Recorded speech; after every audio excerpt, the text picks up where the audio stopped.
दिसंबर का महीना था। कपकपाती सर्दियां पड़ रही थी। गर्मियों के दिन में जिस शहर की गलियां 11 बजे रात तक गुलजार रहती थी, उसी शहर की गलियां अब 8-9 बजे ही सुनसान हो जाती थी।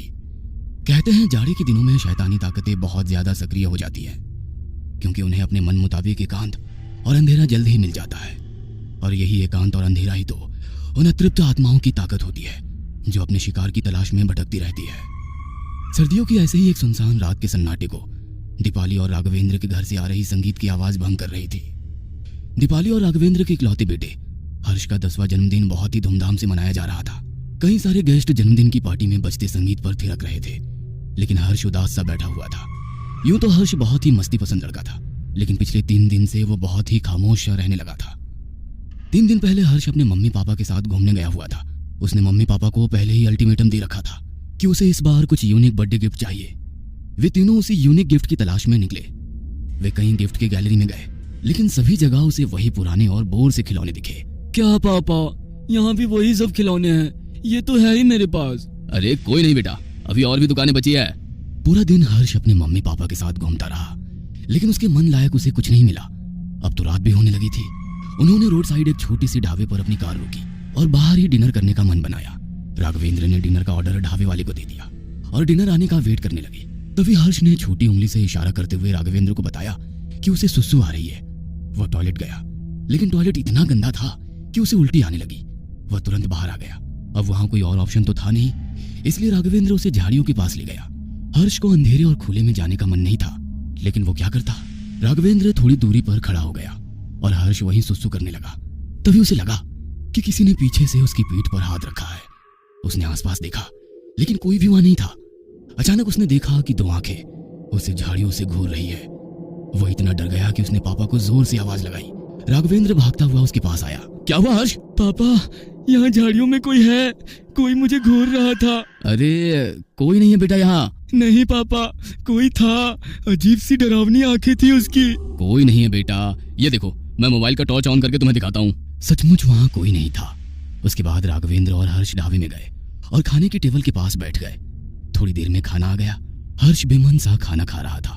वो रह रहकर उन झाड़ियों की ओर भी घूर रहा था। डिनर खत्म करके जब वे वापस घर लौट रहे थे, तो घर के बिल्कुल पास वाली एक रेड लाइट पर उनकी गाड़ी रुकी। तभी हर्ष की नजर सड़क किनारे की एक गिफ्ट गैलरी पर गई। रात काफी हो गई थी, इसलिए वो गैलरी बंद हो रही थी। हर्ष बंद होती गैलरी की तरफ घूमते हुए जा रहा था। वहां पर कई सारे खिलौने थे, वैसे खिलौने जो हर्ष के पास नहीं थे। तभी उसे लगा कि उसे गैलरी के अंदर से कोई इशारे से बुला रहा है। वह बार बार हाथ हिलाकर उसे अंदर आने के लिए कह रहा है। हर्ष के लाख चाहने के बाद भी वो उसका चेहरा नहीं देख पा रहा था। उस रात जब हर्ष अपने बिस्तर पर सोने गया, तो फिर से उसे ऐसा लगा कि खिड़की के पास से 2 आंखें उसे घूर रही है। उसने अपना सिर रजाई के अंदर डाल लिया। फिर वो सोने की कोशिश करने लगा। आधी रात के बाद उसे लगा कि कोई उसकी रजाई खींच रहा है। हर्ष ने बहुत मजबूती से अपनी रजाई को पकड़ा, लेकिन फिर भी उसे लगा कि कोई उसकी रजाई खींच रहा है और उससे कह रहा है, तुम्हें यूनिक गिफ्ट चाहिए ना? एक बार हमारी गैलरी में आओ, लेकिन अकेले आना। दिन में नहीं, रात में। रेड लाइट के पास वाली गैलरी, जहाँ तुम मुझे घूर कर देख रहे थे। उसके बाद उसे लगा कि कोई उसका हाथ पकड़कर उस गैलरी की ओर लेकर खींचता हुआ जा रहा है। वह जोर से चिल्लाकर उठा। उसने देखा कि वो तो अपने बेड पर है। इसका मतलब है कि मैं सपना देख रहा था। उसकी चिल्लाहट सुनकर उसके पापा भागते हुए उसके कमरे में आए। क्या हुआ हर्ष? हर्ष ने अपने पिता की बात का कोई जवाब नहीं दिया और उनके सीने से लिपट कर सो गया। राघवेंद्र समझ गए कि हर्ष ने जरूर कोई डरावना सपना देखा है। अगले दिन हर्ष जब उसी रास्ते से अपने स्कूल जा रहा था, तो उस गैलरी की तरफ वो घूरते हुए ही जा रहा था। आज उस गैलरी से उसे कोई बुला नहीं रहा था, लेकिन कई सारे ग्राहक थे उस गैलरी में। लेकिन उस रात भी उसके साथ पिछली रात की तरह ही सब कुछ घटा। उसने फिर से सपने में वही सब देखा। वो चौंक कर उठ बैठा। उसे डर तो लग रहा था, लेकिन पता नहीं क्यों अब उसका मन भी उस गैलरी में जाने का होने लगा था। अगले दिन ही उसका बर्थडे था। उसने उसी दिन उस गैलरी में जाने का मन बनाया। रात को जब पार्टी खत्म हो गई, सारे मेहमान अपने अपने घर चले गए और उसके मम्मी पापा सो गए, तो वो चुपके से अपने घर से निकलकर उस गैलरी की तरफ बढ़ने लगा।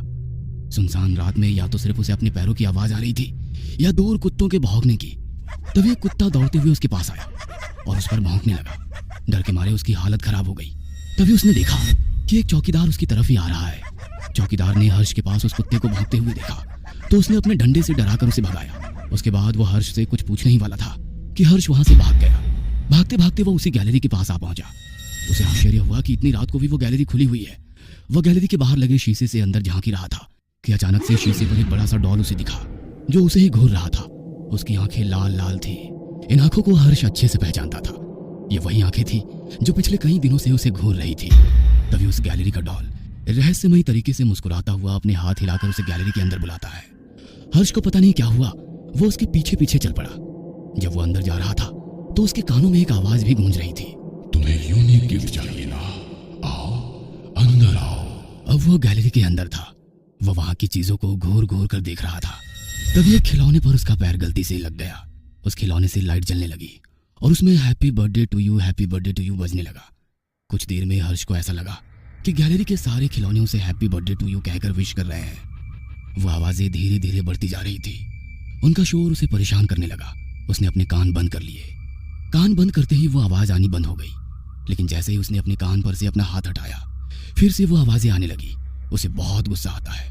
गुस्से में ही वो उस खिलौने को जोर से अपने पैरों से मारता है, जिसे लगकर हैप्पी बर्थडे टू यू की आवाजें आनी शुरू हुई थी। वो खिलौना दूर जा गिरता है। अब आवाजें आनी बंद हो जाती है।